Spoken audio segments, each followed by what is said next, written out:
татарских танцах женщина не вертится, не крутится, она все передает грации, руками своей плавности. Обычай крым-татар – это и сейчас даже есть такие дети и взрослые, которые, видя человека, если даже не знают, салам алейкум, кланяться. Это уважение к человеку, это увеличение его личности, понимаете? Это культура человека, и она передается в танцы. Танцы передается, потому что в танцы обязательно он приглашает ее танцевать. Например, она благодарна, говорит, спасибо или спасибо. Это благодарность, это культура танца, это культура нашего народа.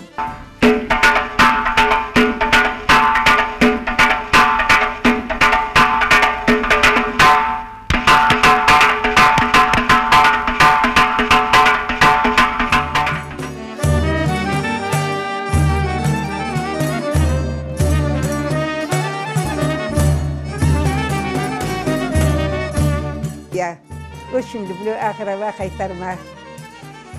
Это такая грация, это такая красота, сама музыка возвышенная.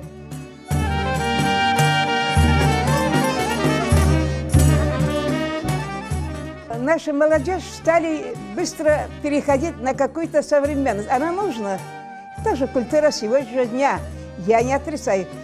Но в наших танцах надо придерживаться колориту крымско-татарского танца. То есть обогащать его сценической культурой, а не его менять разными ненужными движениями, которые там неуместны. Пуанты, наносов. Зачем? В татарских танцах никаких пуантов быть не может. Надо делать, но где надо узнать? Ахрава Хайтарма не надо его ставить. Поэтому я многими балетмейстерами молодыми порой не согласна, что они мешают одно на другое.